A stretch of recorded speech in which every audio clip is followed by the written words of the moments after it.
Welcome back to the channel of truth, trust, and transparency. Today, I want to break down what I believe to be the 3 skills or tools that you need if you want to become a successful property investor. Now, who am I to go out and make these type of videos? Well, I have been working in architecture and development for the last 10 years, and now I'm running my own projects. I've been lucky enough to work for boutique-sized property developers where I've worked one-on-one, and also have worked for quite possibly one of Australia's largest private developers building thousands of apartments a year. Now, I've been lucky to get exposure to all sorts of size projects, anywhere between granny flats, duplexes, single level apartment buildings, up until 150, 550 apartments, all the way up into master plans and staged planning proposals with 3,000 units in them. I like to think I'm pretty well balanced across my experience, and one of the things I wanted to do in my career was get a taste of both the small scale stuff as well as the large scale stuff. Again, working hand in hand with in my opinion, some of the best developers in the country, and I've been able to come and I think if you can master these 3 skills, I think you'll be extremely successful, not only in property development but also in life. And the first one's going to be communication. And to sort of unpack this in a little bit more detail, because I just don't want to give you guys generic shit, I'll give you sort of working examples. Essentially, and this is probably why I like development so much, is I'm liaising with real estate agents to find a site, right? After I find the site, I then engage a project team, to the architect to design it, and also the consultants to design it off the back of the work the architect does. Council then assesses it, a builder builds it, the sales agent comes back and sells it. I'm not essentially doing too much work there. However, I am almost a communicator. I am the person that is moving the needle, organizing, communicating, managing other people to do their work. And I think if you're successful and you're a really good communicator, that's when you can get the most out of everyone. That's when you can decrease wait times. That's when you can get a really good final product. And I think if you're a really great communicator, people like working with you. Now, on another level as well, I think if you're listening to this and you maybe want to build up those communication skills, a couple of really cool books that I read early on, and my theory and my thesis for reading books is very, very simple. You don't have to, and you probably won't remember the entire book, but if you can read one book and just pick up 2 or 3 things that you can implement in your everyday life, it is going to mean that you are a better person, or you have improved as an individual, just that 1% per book. Now, obviously, the more books you read, the more things you pick up, the more tools you have as part of your armory. I'm going to give you 4 books that I want you to, if this is something that takes your fancy, I'm going to give you 4 books to read, and I want you to come back in the comments or tell me if you've read those books, what do you actually think of them?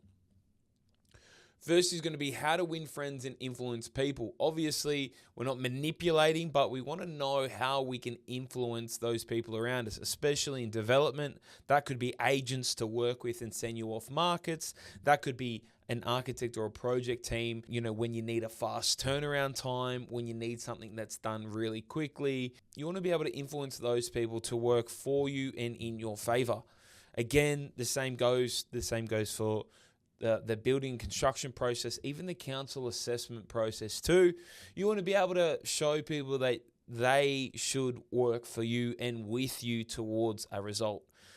The next is going to be Never Split the Difference by Chris Voss. Super short, punchy, practical book that I think, everything in life, every conversation almost is a negotiation to some effect. And especially around development, buying the site, I'm negotiating with engineers, I'm negotiating with builders for build prices, I'm negotiating with council to be able to get some things over the line, or maybe I'm, sacrificing one thing in terms of another. You're always negotiating. You're negotiating with the agent when you give the site to him to be able to, list it, what his fee is going to be, what are we listing at, what's the go-to-market strategy, all those sorts of things. I think if you're reading that, it's going to be a really great book for you. The next is influencer psychology of persuasion. Again, similar to how to win friends and influence people. It's just about using all those tools that you can and finding those different mechanisms in conversation to be able to get towards the outcome that you desire. It's not cheating, but once you know how people work and what people want, you can then start to craft offers or start to craft your conversation around that. And I'll give you an example. So I picked up a site where I picked up a site where the neighbors poked their head over the fence to the surveyor and said, "Hey, you're the developer. Would you mind buying out? Do you want to buy our house?" And the surveyor said no, but I'll put the developer in touch. And when I went to meet with those landowners, I didn't go in there and demand. All I did was listen at first. And by listening and knowing how to communicate, I was able to listen to all their issues, all their pain points, where they needed help. And therefore, the first three times I met with them, it was just about listening and seeing how I could help them. I didn't come in and say, "I want to buy your house for this much money." It was about listening to what they could help. So by the time I put the offer in, the price was the last thing. But so for example, they wanted a brand new build. So I said, "Yeah, look, well, I'm building some brand new townhouses. I can offer you that." And they said, "Well, we don't want to move from where we are." So I said, "No problems. What about a townhouse at the back of the site?" Perfect. They said, "Oh, look, we don't have to move that. We don't want to have to move out and rent and then go into something else." I said, "No problems at all. I'll stage the DA so we could do one side then the other."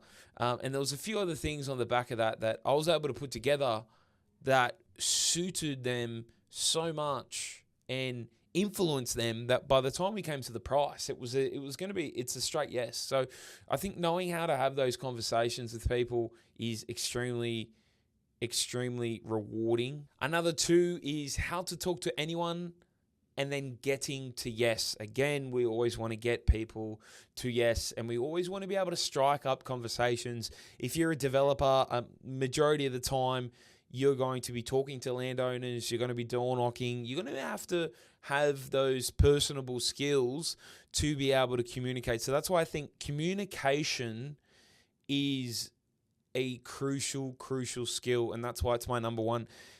Even so much like I meet tons of great people, but I'll give you an example.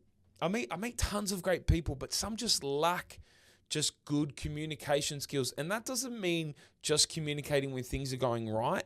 I think good communicators also communicate when things are going bad. It helps to frame, set up, and set expectations. Because if you communicate and say, "Hey, look, I'm going to send you a set of drawings next Friday," and that's what you've said, and something pops up, or there's been an issue, or there's anything that happens, and you don't get back to that person, you set the expectation for Friday. But if it's going to be delayed, especially with that DA process, and you don't tell that person, then you haven't met the expectations. However, if you get in early and you say, "Hey, David, I just wanted to let you know we've had XYZ happens, which means we won't be able to deliver your drawings on Friday. However, this is what we're doing around it." I think most of the time, then you can't get angry at that because they've come back to me, they've told me why, they've reset the expectations, and they've given a solution around how they're going to get them to you. So just little things like that. I think a good communicator communicates not only when it's good, but also when it's bad. "Hey, this is going to cost a bit of extra money. This is what we're going to do." Or feedback, potentially as a developer, you might say, "Hey, look, I appreciate you doing XYZ. This has been a mistake. We've picked it up. I'm going to give you that feedback just so next time you need to talk with someone, or next time you're designing something similar,"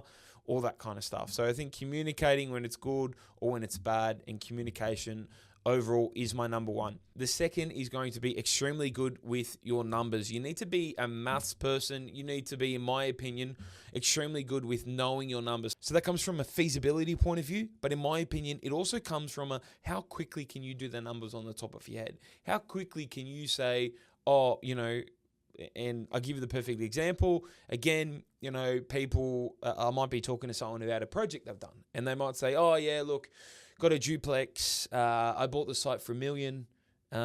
What was the construction? The construction was a 1.5 mil. I said, okay, 2.5, perfect. Yeah, and we ended up actually selling each side for 1.5. So, yeah, I sold 3 mil. So I made about 500 grand. Now, if you're not good at your numbers, you probably go, oh yeah, fair enough. Maybe there's a bit of selling cost.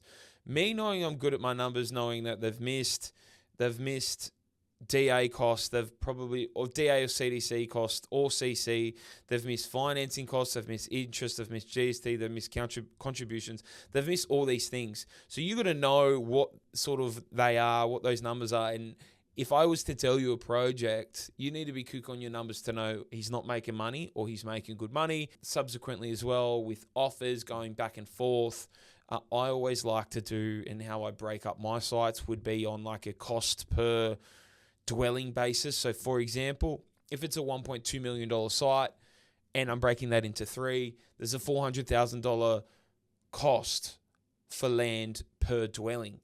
So knowing that, then knowing your build costs on top of that, then knowing what your soft costs means, you can quickly work through when an agent comes and say, look, I've got these costs. I know I can run my FSR numbers on what I can build. I know the size of them. Then I can do a rough estimate of what they cost.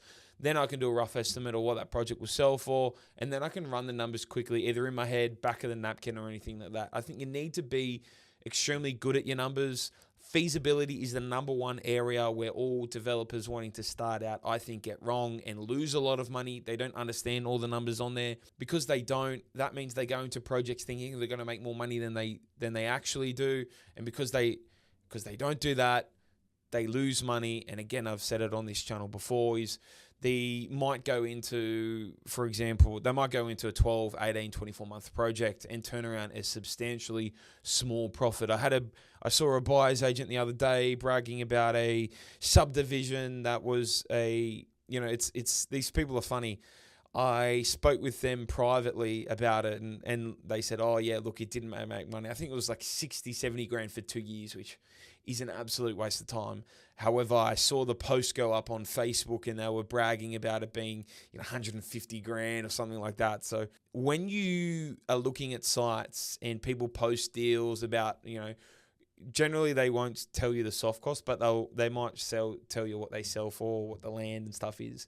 If you're good at your numbers, you'll be able to run backwards, or you'll be able to calculate what they're missing, or, even from a project volume size. You don't even have to tell me what you've sold them for, but I can calculate what you should be making and if that's making money there compared to when you tell me what they sell for and all those kinds of things. So I think knowing your numbers, being good at running them in your head on the back of the handkerchief is going to be skill number 2. And skill number 3, in my opinion, is going to be problem-solving skills. Sounds simple, but this entire property development process is made up of problems that you just need to solve. Some are larger than others.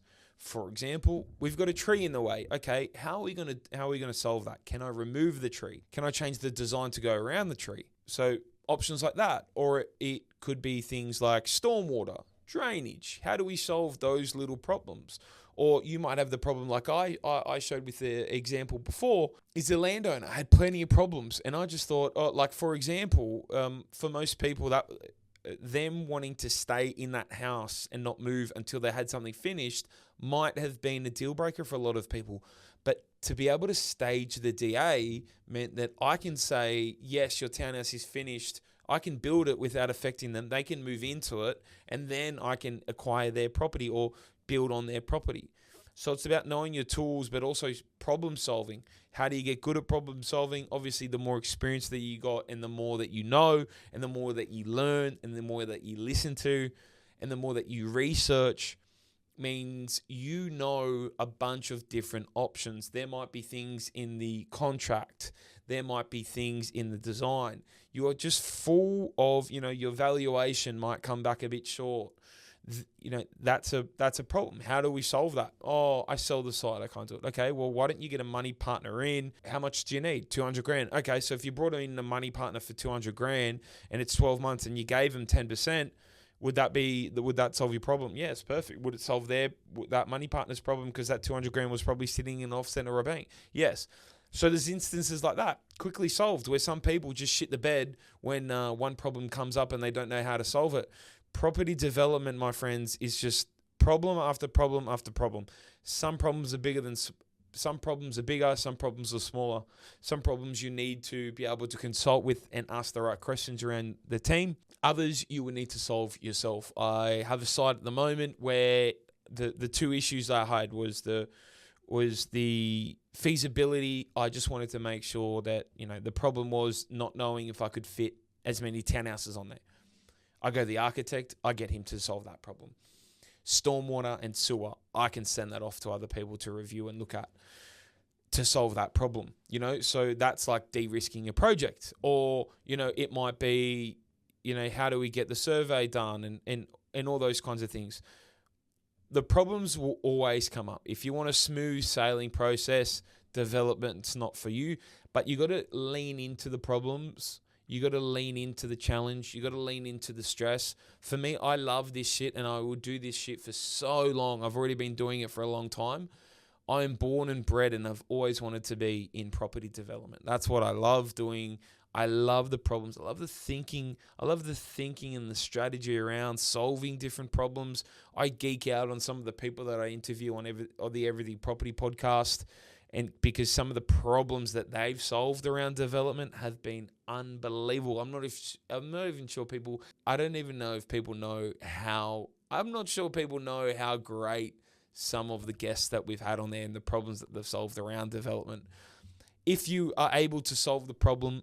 If you are able to solve the problems, if you are able to deal with the stress, if you are able to get through that and come out the other side, then obviously that's when you have, people say high stress, people say high risk, but there is also that high reward waiting for you on the other side. So there's options like that, but my top 3 skills, if you want to be a developer in 2025, you will need to know how to communicate effectively to get all your team on board and every single person you touch and deal with in that development process, from vendor you're buying that property off to vendor that you're selling it off 12 or 18 months time later. The second is you need to know your numbers back and front, inside and out. You got to be able to do them off your head. You got to be able to do them in a spreadsheet. You got to be able to do them on the fly. You got to be able to do them on the phone to the agent. You need to know your numbers and what all of them are. And third and finally, you need to be a problem solver that leans into difficult. Half the time, the problems that are presented, you can't solve. But if you know who to go to solve them, that's you solving the problem. You get what I'm saying? So I don't need to know how to solve everything. But if I know a guy, if I know the architect, or if I know a stormwater engineer, or if I know the planner, that's half that battle is your network and who you know to solve that problem or get to help solve that problem. Guys, as always, I hope this delivered some value to you. If you have any other property development based questions, let me know. Happy to dive and dig into this topic. But as always, I'll see you tomorrow.